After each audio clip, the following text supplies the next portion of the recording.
Hello friends, welcome to examination point. मैं आपकी English की क्लासेस लेने वाली हूं, जिसमें मैं आपको जेल प्रहरी के प्रीवियस ईयर क्वेश्चंस कराऊंगी। तो इस वीडियो में मैं आपको 5 दिसंबर 2015 की शिफ्ट 1 में पूछे गए इंग्लिश के 30 क्वेश्चंस कराऊंगी। जैसे कि आप जानते हैं कि जेल प्रहरी में इंग्लिश 20 मार्क्स की आती है, तो आपको इंग्लिश पढ़ना उतना ही इम्पॉर्टेंट हो जाता है जितना कि बाकी सब्जेक्ट्स पढ़ना। कोई भी एग्ज़ाम को क्रैक करने से पहले उसके प्रीवियस ईयर क्वेश्चंस को जानना इम्पॉर्टेंट रहता है। तो मैं आपको इस वीडियो में इंग्लिश के क्वेश्चंस कराऊंगी जो 2015 में पूछे गए हैं। आपको जो 30 क्वेश्चंस कराए जाएंगे उसको एक्सप्लेनेशन के साथ कराया जाएगा, ताकि आप फ्यूचर में कोई भी क्वेश्चन उस टाइप का हो तो वो बना पाएँ। तो चलिए स्टार्ट करते हैं। हमारा पहला क्वेश्चन इंग्लिश का 5 दिसंबर 2015 की शिफ्ट में पूछा गया था, शिफ्ट 1 में। क्वेश्चन नंबर 1 है, find the word which is most similar in meaning to the given word. और गिवन वर्ड कौन सा है? कैविटी। मतलब कैविटी का मीनिंग हमें बताना है। हिंदी में समानार्थी होता है या पर्यायवाची होता है, ऐसे इंग्लिश में वर्ड मीनिंग होता है। तो इसका हमें वर्ड मीनिंग बताना है। ऑप्शन है होल, बी है एलिवेशन, सी है माउंट, डी है हाइट। तो चलिए ऑप्शंस में से देखते हैं। तो एलिवेशन का मीनिंग होता है ऊंचाई, और हाइट का मतलब भी क्या होता है? ऊंचाई होता है। माउंट का मीनिंग होता है टीला या ढेर, किसी भी चीज़ का ढेर लग जाता है उसको हम बोलते हैं माउंट। और होल का मतलब होता है छेद। तो कैविटी का मतलब भी क्या होता है? छेद होता है, और होल का मतलब भी होता है छेद। तो हमारा आंसर क्या हो जाएगा? कैविटी का मीनिंग जो मोस्ट सिमिलर मीनिंग है वो है होल। तो इसका आंसर क्या हो जाएगा? कैविटी का ए होल। नेक्स्ट क्वेश्चन देखते हैं। Mister Roy is quite rich dash he is not satisfied. Option है स्टिल, सिंस एंड देयरफॉर। तो देखिए ऑप्शंस को देखते हैं। तो जो सिंस होता है, तो सिंस में जो एक पर्टिकुलर पॉइंट ऑफ टाइम के लिए यूज़ किया जाता है, कोई पर्टिकुलर टाइम के लिए सिंस का यूज़ किया जाता है। जैसे हो गया मॉर्निंग, तो मॉर्निंग की कोई भी बात हो तो हम सिंस यूज़ करेंगे। इवनिंग हो तो सिंस यूज़ करेंगे। कोई फिक्स टाइम हो जैसे 5 AM, 5 PM, 3 AM, 3 PM, तो उसके टाइम पे हम सिंस यूज़ करते हैं। तो यहाँ पे तो कोई पर्टिकुलर पॉइंट ऑफ टाइम नहीं है, तो हमारा ऑप्शन सिंस नहीं होगा। एंड जो रहता है वो दो समान वर्ड्स हो, जो एक जैसे वर्ड्स हो, उन दोनों को जोड़ने का काम करता है। ये कंजंक्शन है, इसलिए हम एंड भी यूज़ नहीं करेंगे। देयरफॉर भी इसका आंसर नहीं होगा। इसका आंसर क्या होगा? स्टिल।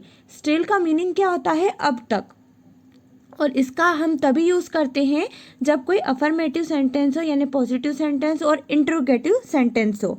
तो mister Roy is quite rich, मतलब वो रिच है, अमीर है, पर फिर भी वो सेटिस्फाई नहीं है। तो पर फिर भी में क्या आंसर आएगा? स्टिल। तो इसका आंसर क्या हो जाएगा? Mister Roy is quite rich, still he is not satisfied.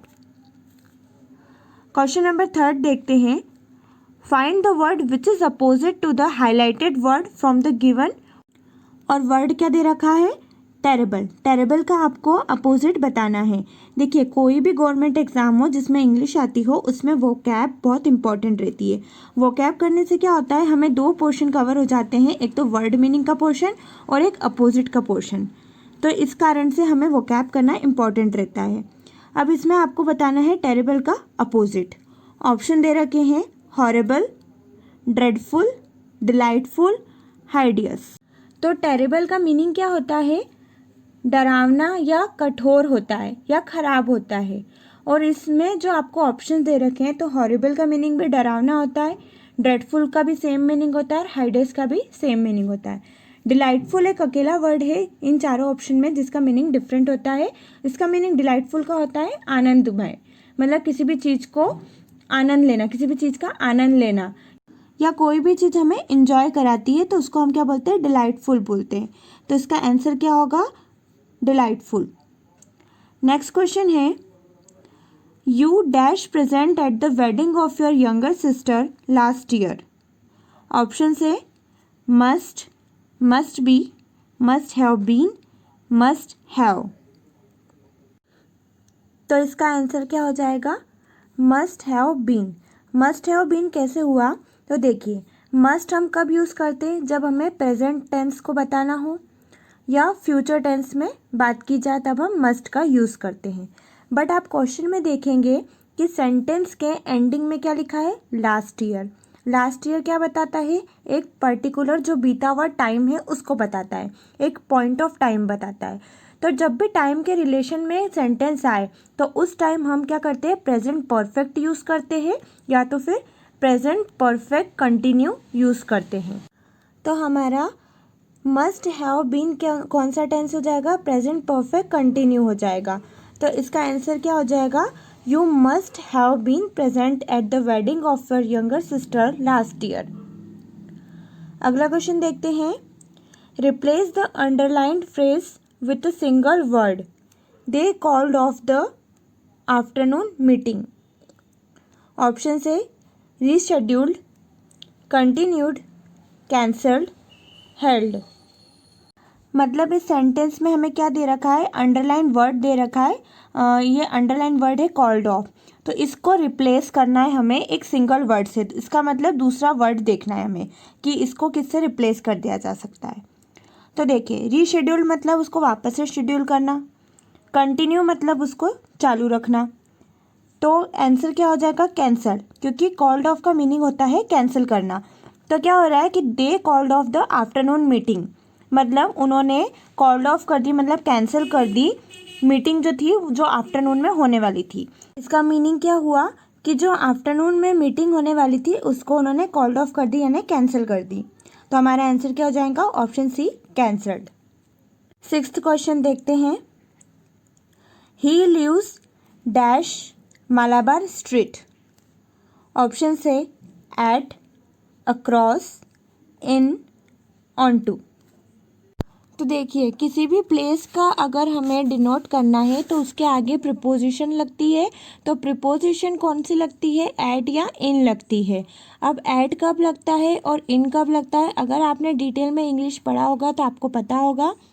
तो देख लें, इन कब लगता है? जैसे बड़े बड़ी कंट्री होती है या कोई राज्य होता है, स्टेट लगता है, जैसे इंडिया हो गया, यूएसए हो गया, कोई सी भी कंट्री हो तो उसके आगे क्या लगेगा? इन लगेगा, मतलब मैं। और एट क्या लगता है? जो छोटी प्लेसेस रहती है, जैसे कोई विलेज हो गया या कोई महानगर हो गया, इन सब चीज़ों के आगे क्या लगता है? या कोई मोहल्ला हो गया तो उन मोहल्लों के आगे या विलेज के आगे एट लगता है। तो मालाबार स्ट्रीट क्या है? ना तो कोई कंट्री है ना कोई स्टेट है, तो इसके आगे क्या लगेगा? एट लगेगा। 7th क्वेश्चन की ओर देखते हैं। Pick out the appropriate word to join the two sentences given below. I was tired, I took the class. मतलब क्या है? दोनों सेंटेंस को ज्वाइन करना है हमें। मतलब जो भी दो सेंटेंस को ज्वाइन करता है तो वो क्या कहलाता है? कंजंक्शन कहलाता है। मतलब ये क्वेश्चन किससे रिलेटेड है? कंजंक्शन से रिलेटेड है। सेंटेंस क्या दे रखा है? आई वॉज टायर्ड, मैं थका हुआ था। आई टुक द क्लास, मैंने क्लास ली। ऑप्शन से येट, एंड, सो, सिंस। अगर ऑप्शन बी को देखें, ऑप्शन बी में लिखा है एंड। एंड मतलब और। तो और कब यूज़ करते हैं? जब दो वाक्यों को जोड़ना हो जिसके मीनिंग सेम हो। समान अर्थ वाले शब्दों को जोड़ने के लिए हम एज ए कंजंक्शन एंड का यूज़ करते हैं। पर यहाँ पे क्या दे रखा है? टायर्ड मतलब थका हुआ, फिर भी उनने क्या करी? क्लास ली, तो यहाँ पे एंड नहीं आएगा। उसके बाद देखते हैं सिंस। तो सिंस क्या होता है? जो प्रिपोजिशन और कंजंक्शन दोनों की तरह बिहेव करें। जब सिंस का यूज़ हम कंजंक्शन में करते हैं, एज ए कंजंक्शन करते हैं, तो जो पहला सेंटेंस रहता है वो पास्ट परफेक्ट में होना चाहिए और जो दूसरा सेंटेंस होता है वो किस में होना चाहिए? सिंपल पास्ट में होना चाहिए। तो इसमें हम सिंस का यूज़ भी नहीं कर सकते क्योंकि पहला सेंटेंस पास्ट परफेक्ट में नहीं है। तो इसका आंसर सिंस भी नहीं होगा, एंड भी नहीं होगा। फिर सो को देखें तो सो कब यूज़ करते हैं? सो का मीनिंग होता है इसलिए। तो आप अगर हिंदी में सेंटेंस को बना के देखें तो क्या है? आई वॉज टायर्ड, इसलिए मैं थक गया था, इसलिए मैंने क्लास ली। तो ये अप्रोप्रिएट नहीं है, तो इसका आंसर सो भी नहीं होगा। येट का मीनिंग होता है अपोजिट के लिए यूज़ करते हैं हम। जब भी कोई दो सेंटेंस है और वो दोनों सेंटेंस एक दूसरे के अपोजिट हो तो हम येट यूज़ करते हैं, इसलिए इसका आंसर क्या हो जाएगा? येट। अगर हम इन दोनों सेंटेंस को जोड़ें तो कैसे सेंटेंस बनेगा येट के साथ? आई was tired, yet I took the class, मैं थका हुआ था फिर भी मैंने क्लास ली। तो इसका आंसर क्या हो जाएगा? Option A yet. Question number 8, pick out the appropriate word to join the two sentences given below. He was found guilty, he was punished. पहला सेंटेंस है ही वॉज फाउंड गिल्टी, मतलब वो दोषी पाया गया। ही वॉज पनिश्ड मतलब उसे सजा दी गई। ऑप्शन से बट, देयरफॉर, ऑल्दो, बिफोर। तो ये क्वेश्चन भी कंजंक्शन से रिलेटेड है, जिसमें बट का हिंदी मीनिंग होता है परंतु या लेकिन, देयरफॉर का मतलब होता है अतः या इसलिए, और ऑल्दो का मीनिंग होता है यद्यपि, और बिफोर का मीनिंग होता है पहले। अब इनमें से जो बिफोर रहता है, बिफोर का यूज़ कब किया जाता है? जब पास्ट टेंस का कोई सेंटेंस हो और फ्यूचर टेंस का कोई सेंटेंस हो, तब बिफोर का यूज़ किया जाता है। बट का यूज़ कब करते हैं? जब कोई भी अपोजिट सेंटेंस हो या अपोजिट मीनिंग वाले शब्द हो, उनको जोड़ने के लिए यूज़ करते हैं बट का। तो इसका आंसर क्या होगा? देयरफॉर। देयरफॉर अगर हम इस सेंटेंस में यूज़ करें एज ए कंजंक्शन, तो ये सेंटेंस क्या बन जाएगा? He was found guilty, therefore he was punished. क्योंकि वो दोषी पाया गया इसलिए वो पनिश हुआ। तो इसका आंसर क्या हो जाएगा? देयरफॉर। 9th क्वेश्चन देखते हैं। Do not dash my private affairs. Option से interfere in, interfere into, interfere with, interfere for. अब इसमें इंटरफेयर का मीनिंग क्या होता है? बाधा डालना या दखल देना या प्रॉब्लम में डालना। तो do not interfere dash in my private affairs. तो इन, विथ, इनटू और फॉर ये सब क्या है? प्रिपोजिशन है। तो अपना क्वेश्चन किस चीज़ का है? प्रिपोजिशन का है। अब इन जो रहता है वो किसी भी स्थान का बोध कराने के लिए यूज़ किया जाता है, तो इसलिए इसका आंसर क्या हो जाएगा? Interfere in. Do not interfere in my private affairs, मेरे प्राइवेट अफेयर्स में इंटरफेयर मत करो। 10th question, find the word which is opposite to the highlighted word from the given option. Crowded, crowded का हमें opposite बताना है। Option से dense, lonely, mainly, populated. तो इसमें 3 वर्ड ऐसे हैं जिसका मीनिंग सिमिलर है क्राउडेड से, जो कि है डेंस, मेनली और पॉपुलेटेड। तीनों का मीनिंग क्या होता है? भरा हुआ या भीड़ बोलते हैं। जो प्लेसेस भरी हुई रहती है या भीड़ जहाँ पे रहती है उसको क्या बोलते हैं? क्राउडेड, डेंस, मेनली या पॉपुलेटेड। लॉनली का मतलब होता है अकेला या एकांत, तो लॉनली इसका क्या हो गया? अपोजिट हो गया। तो इस अपना आंसर क्या हो जाएगा? Option number B, lonely. Next question है, he was stabbed dash a lunatic with a dagger. Option से फ्रॉम, ऑन, ऑफ या बाय। अब इसमें आप देखेंगे कि स्टैब्ड, लुनाटिक और डैगर ये 3 वर्ड्स है जिसके मीनिंग थोड़े डिफिकल्ट है। तो स्टैब्ड मतलब है छुरा भोंकना, लुनाटिक मतलब कोई पागल मनुष्य रहता है उसको लुनाटिक बोलेंगे, और डैगर का मीनिंग होता है कटार। तो मतलब क्या हुआ सेंटेंस का अगर हिंदी में देखें तो, कि उसे कटार द्वारा पागल मनुष्य ने छुरा भोंक दिया। तो ऑप्शंस में से हम देखेंगे कि फ्रॉम क्या होता है? जब 2 पॉइंट ऑफ टाइम हो तब हम दोनों को जोड़ने के लिए क्या करते हैं? फ्रॉम का यूज़ करते हैं। दोनों के बीच का भाव व्यक्त करने के लिए फ्रॉम का यूज़ करते हैं। ऑन पर होता है, ऑफ मतलब किसी भी चीज़ को बंद करना, कैंसिल करना के लिए यूज़ होता है, OFF वाला है, आप ये ध्यान में रखेंगे। और बाय का मतलब होता है द्वारा। तो किसी भी जो जीवित व्यक्ति है उसके द्वारा कोई काम किया जाता है तो उसको में हम क्या करते हैं? बाय का यूज़ करते हैं। तो कोई पागल मनुष्य है वो डैगर से मतलब कटार से किसी को मार रहा है, छुरा भोंक रहा है, तो उसके लिए हम क्या यूज़ करेंगे? बाय करेंगे। तो हमारा आंसर हो जाएगा option number D, bye. 12th question is find the word which is most similar in meaning to the given word. मतलब हमें क्या बताना है? वर्ड मीनिंग बताना है। क्या है वर्ड? कैपेबल। ऑप्शन है इनकम्पिटेंट, इनएफिशिएंट, इनएप्ट, कम्पिटेंट। देखिए ऑप्शन देख के पता पड़ रहा है कि इनकम्पिटेंट, इनएफिशिएंट, इनएप्ट में आगे क्या लगा है, इन लगा है, ये सब क्या है, अपोजिट वर्ड्स है, मतलब नेगेटिव वर्ड्स है। और कैपेबल क्या है, पॉजिटिव वर्ड है। कैपेबल का मीनिंग क्या होता है, किसी भी काम को करने में सक्षम होना, ठीक है। तो इसका मीनिंग होता है सक्षम या योग्य या समर्थ। और कॉम्पिटेंट का मीनिंग भी क्या होता है, कैपेबल या योग्य या समर्थ। तो हमारा आंसर हो जाएगा ऑप्शन नंबर डी। 13 क्वेश्चन है, I dash revealed the secret. Option से could, could not, could have, can. इस सेंटेंस में रिवील का मीनिंग क्या होता है, बता सकता था या बता सकती थी, मतलब कोई सीक्रेट था जो मैं बता सकता था या बता सकती थी, मतलब पर अभी बताई नहीं है। तो क्या है, ये एक एक्टिविटी है जो पास्ट में पॉसिबल हो सकती थी लेकिन हुई नहीं है। तो जब भी पास्ट पॉसिबिलिटी को बताना हो तो हम कुड का यूज़ करते हैं प्रेजेंट परफेक्ट टेंस में, मतलब हैज़ हैव के साथ। मतलब जो एक पास्ट पॉसिबिलिटी थी जो हो सकती थी लेकिन हुई नहीं है कंप्लीट, तो उसमें हम हैज़ हैव के साथ कुड का यूज़ करेंगे। तो ऑप्शन नंबर सी है हमारा कुड हैव। मतलब यहाँ पे सेंटेंस क्या हो जाएगा, I could have revealed the secret, मतलब मैं सीक्रेट को रिवील कर सकता था, बता सकता था। वहीं जब कैन रहता है तो कैन का यूज़ हम कैपेसिटी के लिए यूज़ करते हैं या किसी भी चीज़ को परमिशन देने के लिए यूज़ कर सकते हैं। जैसे यू कैन गो, आप जा सकते हैं, यू कैन डू, आप कर सकते हैं, मतलब कैपेसिटी या पावर के लिए यूज़ करते हैं। तो इसका answer can, could not, could नहीं होगा, कुड हैव होगा। कुड, वो भी कुड के साथ हैव लगा हुआ, मतलब प्रेजेंट परफेक्ट टेंस यूज़ किया हुआ।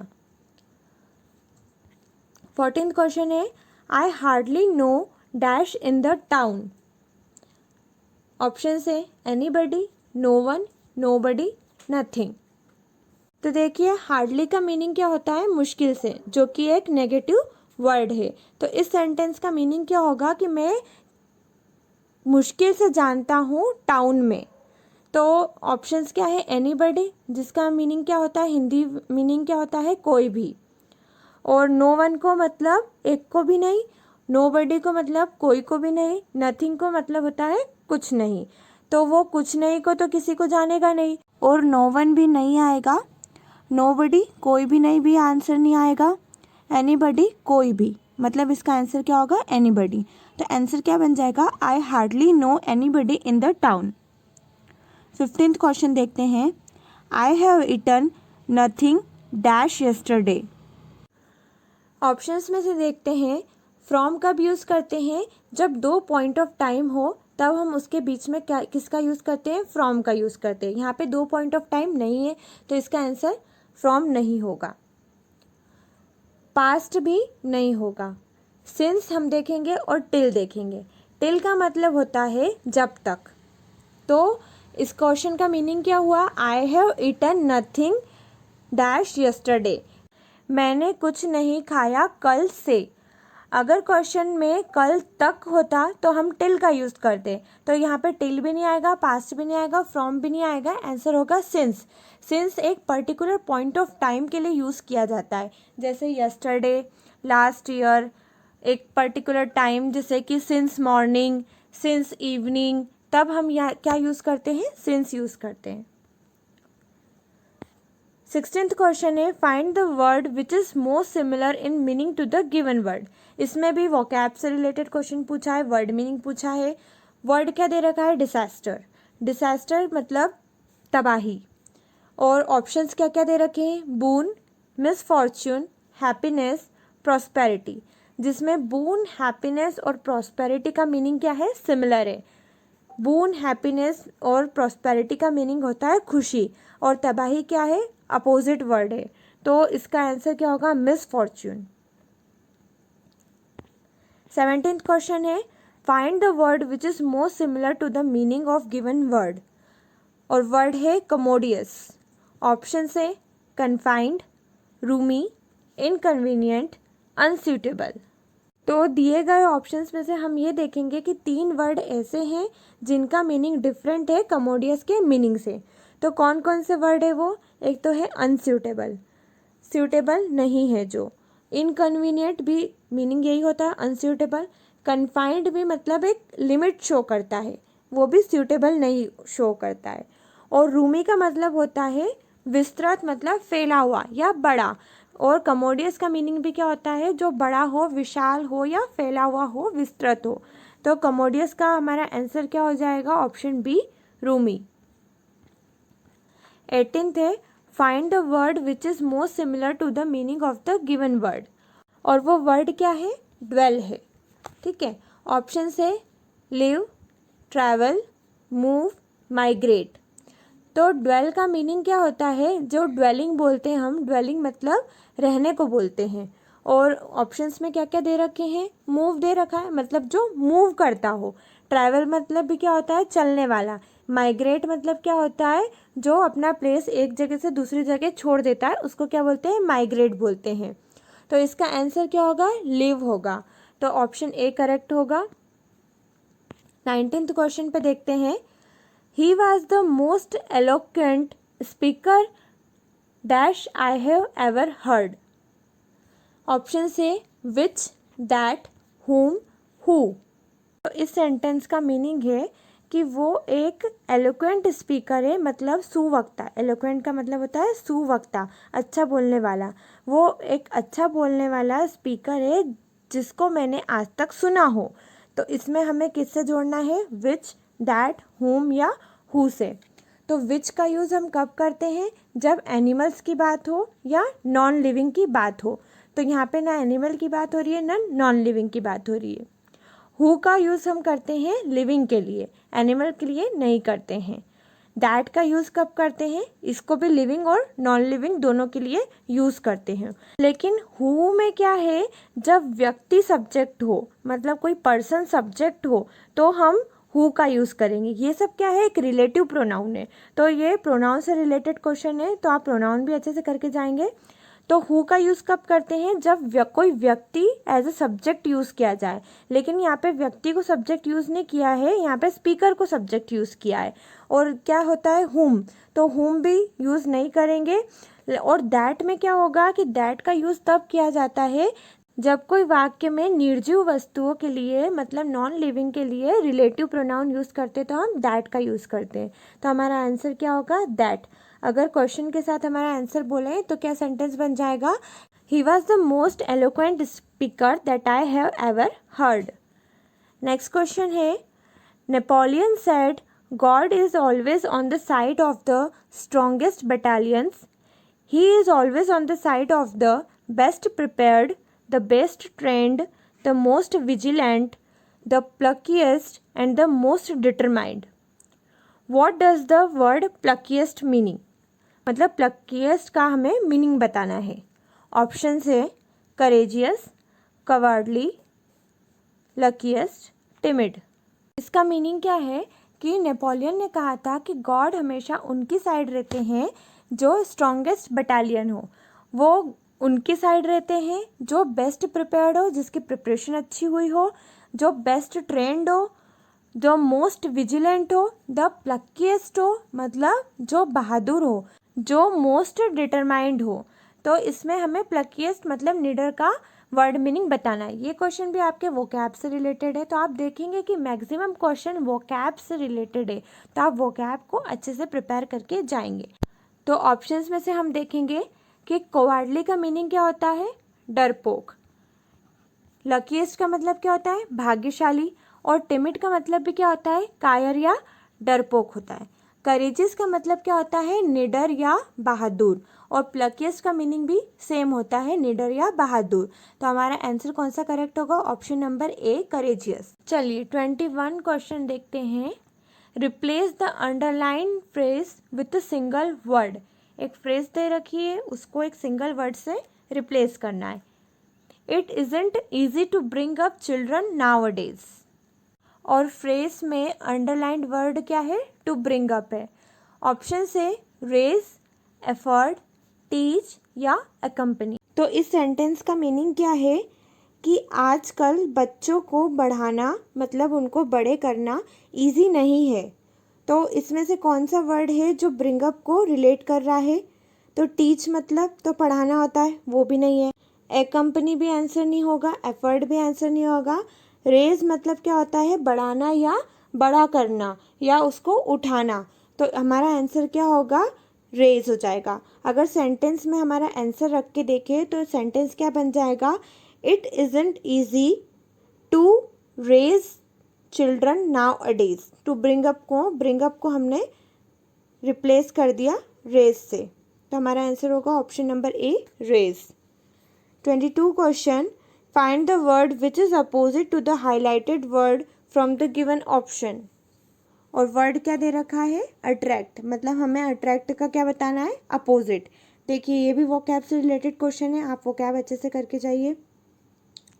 ऑप्शन से रिजॉइस, रिजॉइन, रिपेल या डिस्कम्फर्ट। ऑप्शंस में से देखेंगे कि रिजॉइस का मतलब क्या होता है, प्लेजर, मतलब आनंद। रिजॉइन का मतलब वापस से ज्वाइन करना। और हमारा वर्ड क्या है, अट्रैक्ट है। अट्रैक्ट मतलब क्या होता है, आकर्षित करना। डिस्कम्फर्ट मतलब क्या होता है, असुविधा। और रिपेल का मतलब क्या होता है, दूर करना। तो देखिए अट्रैक्ट का मतलब क्या होता है, आकर्षित करना, और रिपेल का मतलब क्या होता है, दूर करना। तो ये दोनों क्या हो गए, एक दूसरे के अपोजिट हो गए। तो हमारा 22nd क्वेश्चन का आंसर क्या हो जाएगा, option number C, repel. 23rd question है, he is dash strong dash committed. Option से A, whether or, so that, such that, neither nor. इसमें वेदर और का हिंदी मीनिंग होता है या। सो दैट और सच दैट दोनों का मीनिंग होता है इतना की। और नीदर नॉर का क्या मीनिंग होता है, न तो न। तो इसमें हमारा आंसर हो जाएगा नीदर नॉर।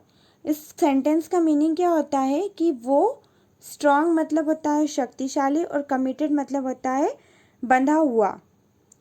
तो ना तो वो स्ट्रॉन्ग है, शक्तिशाली है, ना तो वो बंधा हुआ है। तो हमारा आंसर हो जाएगा नीदर नॉर।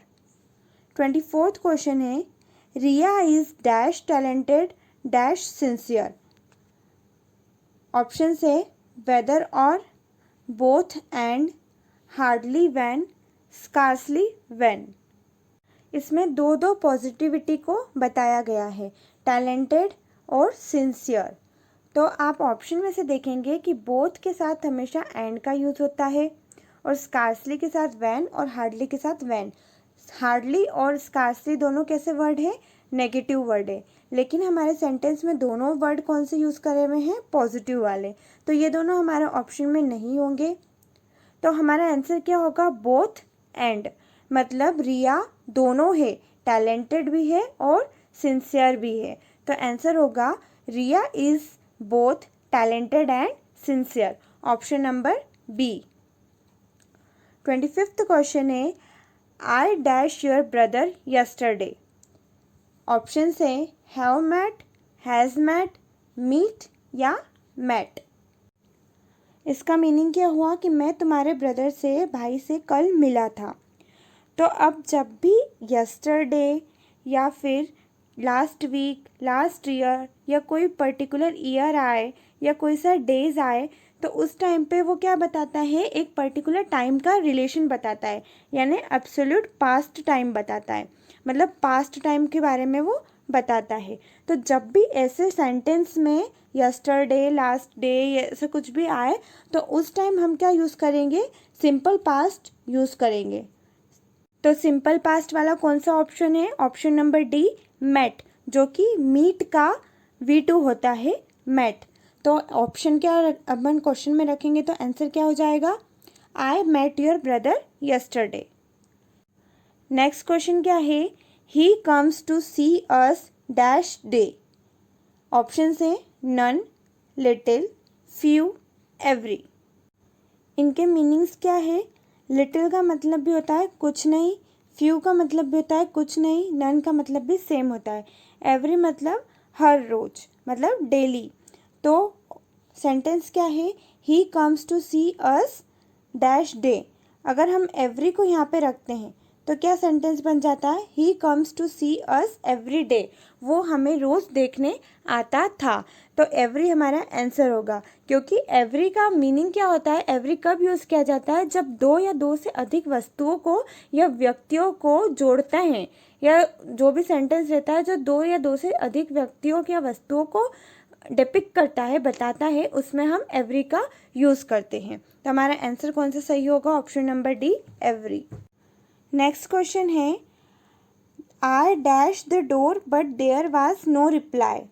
ऑप्शन से knocked at, knocked on, knocked off या knocked off। ऑप्शंस में से देखेंगे कि knocked at और knocked on में से क्या होगा, क्योंकि knocked on का मीनिंग क्या होता है? खटखटाहट, और knocked at का मीनिंग क्या होता है? खटखटाना। तो अपने क्वेश्चन में देखेंगे कि आए तो हो गया सब्जेक्ट, और उसके बाद क्या आता है? वर्ब आता है। अब वर्ब के लिए हमें आंसर में वर्ब ढूंढना पड़ेगा। वर्ब कौन सा रहेगा? तो नॉक डाउन अगर हम यूज़ करते हैं तो उसमें knock as a noun use हुआ जाता है, और नॉक डेट में क्या करते हैं? एज ए वर्ब यूज़ करते हैं, जिसका मीनिंग क्या होता है? खटखटाना। तो मैंने उसके दरवाज़ा खटकाया, मैंने उसका दरवाज़ा खटखटाया पर कोई रिप्लाई नहीं आया। तो हमारा आंसर क्या होगा? नॉक्ड एट, मतलब खटखटाना। 29th क्वेश्चन है, you are dash her very well. Option से known of, known by, known for या नॉन टू। तो ऑप्शंस में से देखेंगे कि नॉन के साथ बाय का यूज़ कब किया जाता है? जब किसी के कारण किसी को जाना जाता हो तब यूज़ करते हैं। तो हमारा आंसर ये करेक्ट नहीं होगा। ऑफ का मतलब बंद होना होता है, तो ये भी नहीं होगा। फॉर और टू में से देखेंगे तो नॉन फॉर कब यूज़ करते हैं? जब किसी की क्वालिटी बतानी हो, किसी की क्वालिटी के कारण जाना जाता हो, वो बताना हो, तो नॉन फॉर भी नहीं होगा। नॉन टू का मतलब क्या होता है? ज्ञात या मालूम होना। तो हमारा आंसर क्या होगा? Known to. तो you are known to her very well, ये हमारा करेक्ट आंसर होगा, option number D. Last question है हमारा, The advocate Schwarzkopf looked at the ragged beggar who had been singing in a Russian choir and was sent away from the drunkenness. What is the meaning of ragged in the passage? इस passage में से आपको ragged का meaning बताना है। Option से simple, torn, chip या thin. तो देखिए, रैग्ड का मतलब क्या होता है? पुराना, फटा टूटा। जो बैगर रहते हैं, मतलब जो भिखारी रहते हैं, वो कौन से कपड़े पहनते हैं? रैग्ड पहनते हैं, पुराने फटे टूटे। अब इसमें से ऑप्शन में से देखते हैं कि सिंपल का मीनिंग क्या होता है? आसान, तो ये हमारा आंसर नहीं होगा। चीप मतलब सस्ता, ये भी नहीं होगा। थिन मतलब पतला, ये भी नहीं होगा। और टॉर्न मतलब होता है फटे टूटा, तो हमारा ऑप्शन बी करेक्ट होगा।